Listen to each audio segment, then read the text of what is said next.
Assalamualaikum warahmatullahi wabarakatuh. Baiklah, sedikit menjelaskan tentang teori-teori pariwisata. Untuk pertemuan kali ini menjelaskan tentang teori-teori pariwisata. Singkat, ketika kita ingin mengetahui lebih dalam tentang pariwisata itu sendiri, maka kita harus mengetahui sejarah pariwisata dunia itu sendiri. Pariwisata, kalau kita melihat dari sejarahnya, maka kita akan tahu bahwa di masa era klasik ini, pariwisata masih berkaitan dengan bagaimana kelompok-kelompok orang Mesir itu dilihat sebagai gaya hidup mewah saja. Nah, kemudian beranjak ke 300 sebelum Masehi, di mana di situ orang-orang Romawi kuno melakukan sebuah perkembangan secara infrastruktur. Infrastruktur apa? Infrastruktur untuk akses. Misalnya kita melihat infrastruktur akses itu hampir 90.000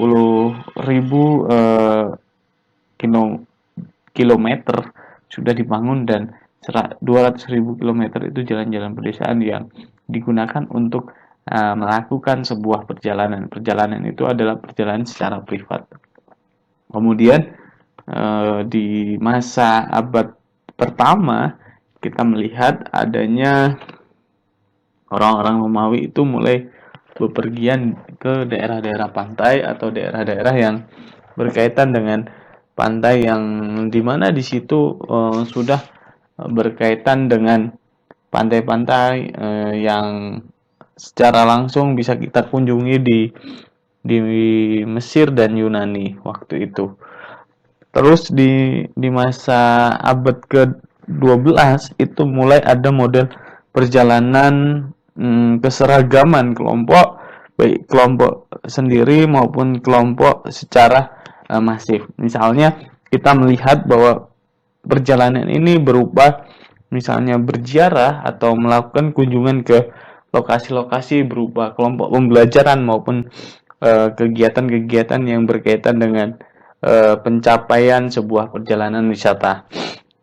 Di abad 16 mulai meningkat di bagian bagaimana tujuan orang berwisata itu sudah mulai beragam dan mempunyai pandangan luas tentang bagaimana pendidikan, penanganan, dan kegiatan-kegiatan yang berkaitan dengan pengamalan sosial secara khusus. Di abad ke-19 maka kita mulai mengenal adalah teori bagaimana perjalanan secara edukatif atau kelas-kelas yang berkaitan dengan kegiatan-kegiatan perkembangan pariwisata, di mana di sini sudah mulai adanya dukungan dengan sistem transportasi center Eropa, di mana pariwisata itu bisa bergerak ke arah yang inklusif atau cepat, di mana di situ pariwisata bisa berlatih mengekspos daerah-daerah pedesaan maupun daerah-daerah perkotaan. Selanjutnya adalah pariwisata itu sendiri. Kalau kita melihat di Indonesia itu ada 3 hal. Di tahun 1960-an kita mengenal istilah pariwisata itu dengan DTI. DTI ini merupakan sebuah kegiatan atau sebuah lembaga yang didirikan oleh Dewan Tourism Indonesia. Nah, itu disingkat DTI. Di situ mulai berkembang dan awal-awal diketuai oleh Sri Sultan Hamengkubuwono ke-9. Di mana di situ diminta langsung oleh Bung Karno untuk mengganti istilah tourism itu menjadi sebuah pariwisata. Pariwisata itu sendiri di mana di situ diganti dan diganti oleh Muhammad Yamin dan Prof. Prijono. Disinilah mulai terbentuk sebuah organisasi atau wadah di pariwisata itu sendiri. Di tahun 1608-1961 berubah menjadi Depari. DTI tadi berubah menjadi Depari. Depari itu Dewan Pariwisata Indonesia. Nah, ini menjadi sebuah cikal bakal kalau kita melihat dari pariwisata itu sendiri. Di Indonesia itu berawal dari bahasa Sanskerta. Bahasa Sanskerta itu seperti apa? Bahasa yang terdiri dari 3 hal, yaitu pari, wi, dan kata. Hari itu menandakan bagaimana penuh, lengkap, berkeliling. Bagaimana filosofis itu kita diketahui bahwa melengkapi atau melakukan kegiatan berkeliling di sekitar lokasi yang akan kita kunjungi. Di mana wis itu adalah sebuah tempat atau properti atau kampung atau lokasi yang akan kita kunjungi, dan apa itu sendiri merupakan kegiatan pergi atau mengembara, kegiatan-kegiatan yang kita lakukan. Hal itu maka bisa kita simpulkan bahwa pariwisata itu sebuah kegiatan yang berkeliling di suatu lokasi atau tempat yang dimana kita menahan atau melakukan sebuah kegiatan yang bisa kita bentuk menjadi, yaitu menahan berpikir atau bersaan yang senang dan melakukan kegiatan yang berkaitan dengan pariwisata itu sendiri. Kepariwisataan itu sendiri secara undang-undang itu dibagi tiga hal secara teoris, bahwa wisata merupakan sebuah kegiatan di mana suatu kelompok atau tujuan mengunjungi tempat tertentu untuk melakukan rekreasi atau pengembangan pribadi atau mempelajari kunjungan daya tarik wisata. Hal ini bisa kita lihat dengan adanya wisata itu sendiri. Nanti kita kembangkan bahwa wisatawan itu orang yang melakukan wisata. Dan pariwisata itu sendiri, kalau kita melihat dari pengertian yang disimpulkan oleh Undang-Undang Nomor 10 Tahun 2009 tentang kepariwisataan, bahwa berbagai macam kegiatan yang didukung, berbagai fasilitas yang diadakan oleh masyarakat atau pengusaha dan pemerintah. Nah, di situ pariwisata itu semacam sebuah kegiatan yang berkaitan dengan lokasi-lokasi wisata atau wisatawan yang berkunjung di Indonesia ini secara khusus. Dan kepariwisataan itu sendiri adalah bagaimana seluruh kegiatan itu yang berkaitan dengan pariwisata itu bisa bersifat multidimensi maupun kegiatan yang secara umum. Maka kita bisa melihat, kalau kita melihat dari asal muasal kata tadi, maka ada kata-kata yang pernah dilakukan mantan dari Menteri Kepariwisataan di masa lama, bahwa pariwisata adalah awal bagaimana kita memegang tumbuh dalam aspek ekonomi, tapi nadinya adalah kemanusiaan. Maka kita bisa garis bawahi bahwa pariwisata itu merupakan aspek yang menggerakkan sebuah perekonomian, tidak hanya ekonomi mikro maupun makro, yang umum maupun yang khusus. Maka wisatawan ini sendiri bisa kita lihat bahwa adanya kaitan dengan kegiatan yang berupa wisata, perjalanan, dan destinasi wisata. Tiga hal ini dijadikan sebuah kegiatan yang saling berkaitan tentang bagaimana pengalaman di bawah kegiatan wisata atau kegiatan-kegiatan kunjungan, baik pariwisata, wisata, ataupun jasa wisata yang akan kita kunjungi. Nah, itu menjadi sebuah cikal bakal bagaimana kepariwisataan itu berkaitan dengan aspek kehidupan secara multidisiplin dan multidimensi. Secara dasar, kita punya tiga hal untuk mengetahui pariwisata itu sendiri. Pariwisata apa? Tiga hal itu berupa atraksi, amnesti, dan aksesibilitas.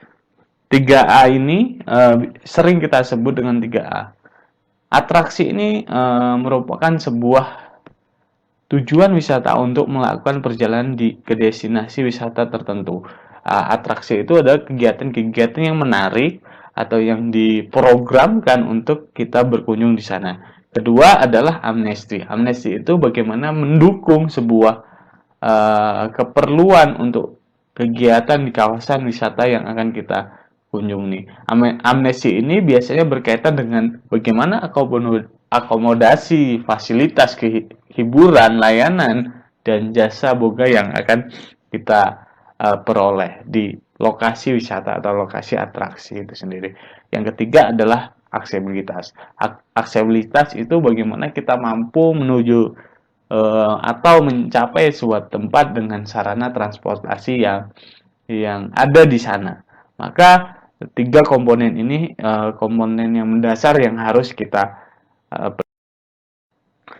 setelah kita melihat tiga komponen tadi, maka kita melihat dulu bagaimana pandangan paradigma pariwisata Indonesia itu pandangan lama dan pandangan baru. Kalau kita berkaitan dengan pandangan lama, maka pariwisata itu sebagai industri. Industri apa? Industri yang hanya mementingkan sebuah keuntungan.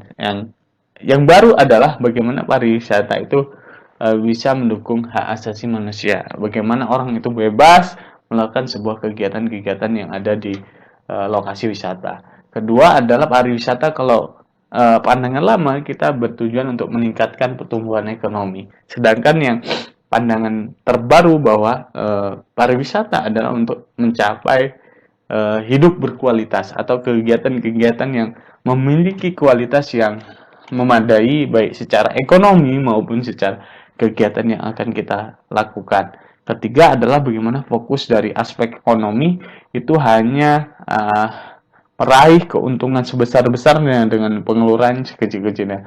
Tetapi ketika pengembangan pariwisata ini bertujuan untuk bagaimana mengembangkan ekonomi itu, membangun bagaimana pengertian antar bangsa, perdamaian, kesejahteraan, mematuhi nilai-nilai HAM tanpa membedakan ras, suku, dan bangsa. Tolak ukurnya apa? Kalau di pandangan lama adalah bagaimana jumlah wisatawan dan pengeluaran uang wisatawan. Kalau di pandangan baru adalah bagaimana tolak ukur itu bisa dilihat bagaimana kualitas interaksi pengunjung dan masyarakat dalam hal menerima kunjungan. Sedangkan eksploitas alam itu sumber daya alam dan sumber daya ekonomi itu di masa melampau.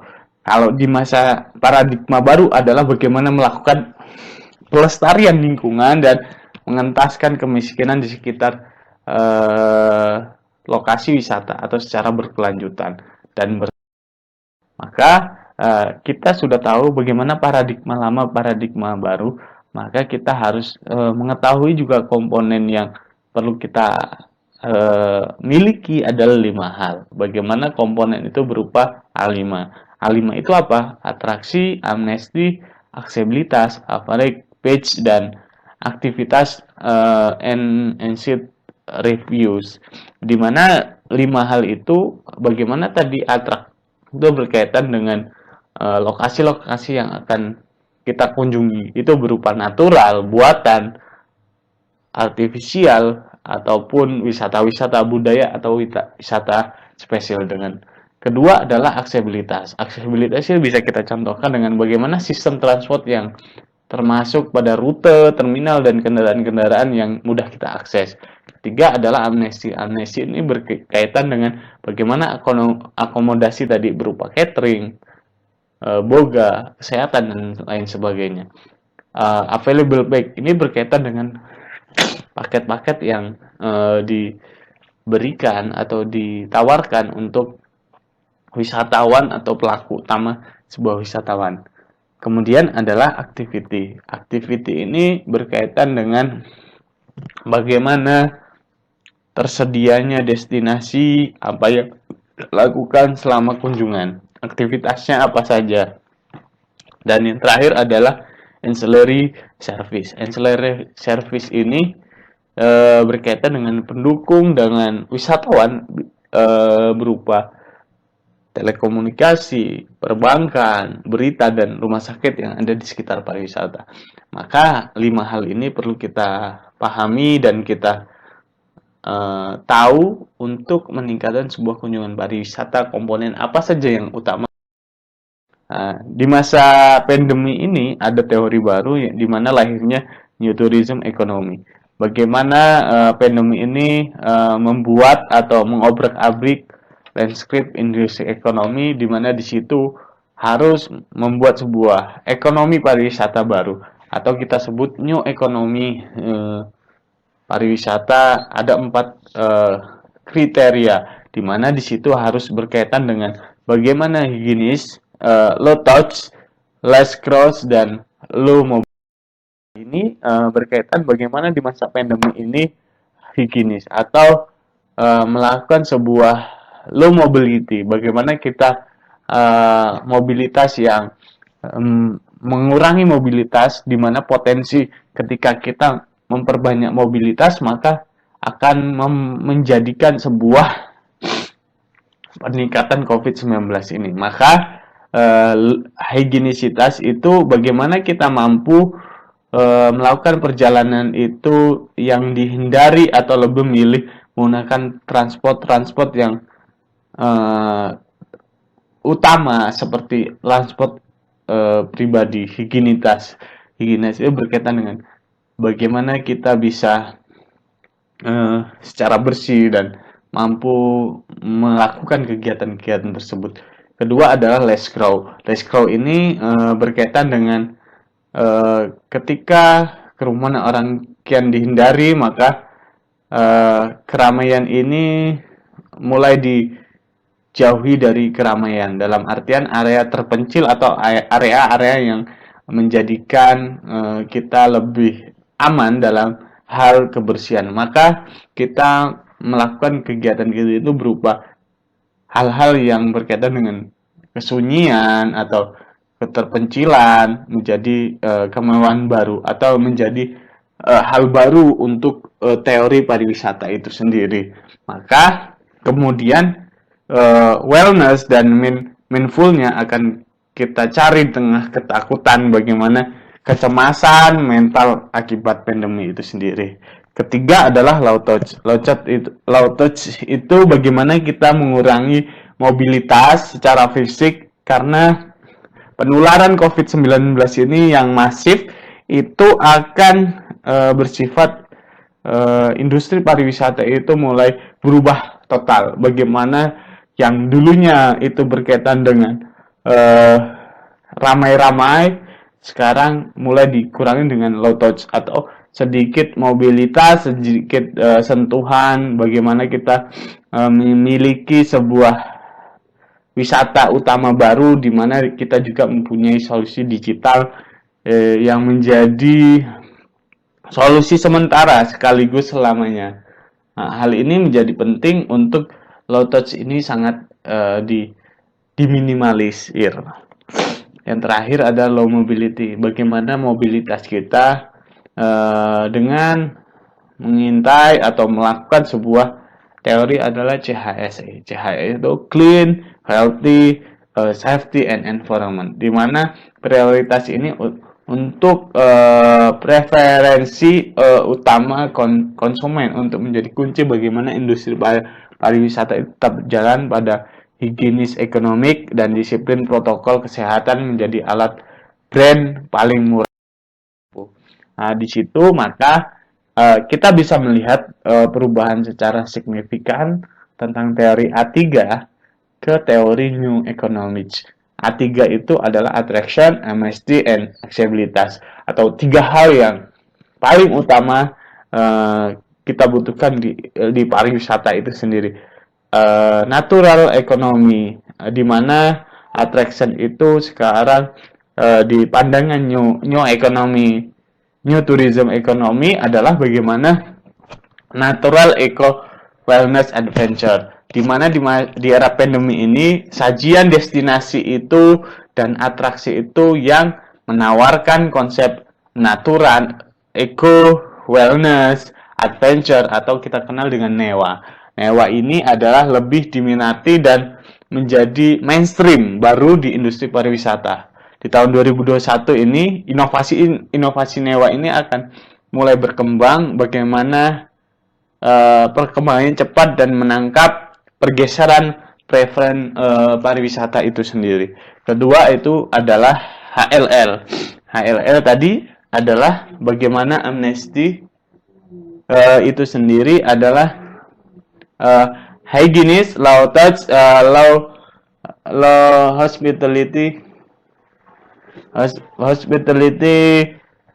solution. Bagaimana keramaian hospitality tetap menjadi low dari layanan ke konsumen, tetapi saja tidak cukup di era pandemi wisata ini, maka kebersihan, kesehatan, keamanan dan lingkungan dengan CHSE ini menjadi sebuah hospitality service yang harus disempurnakan.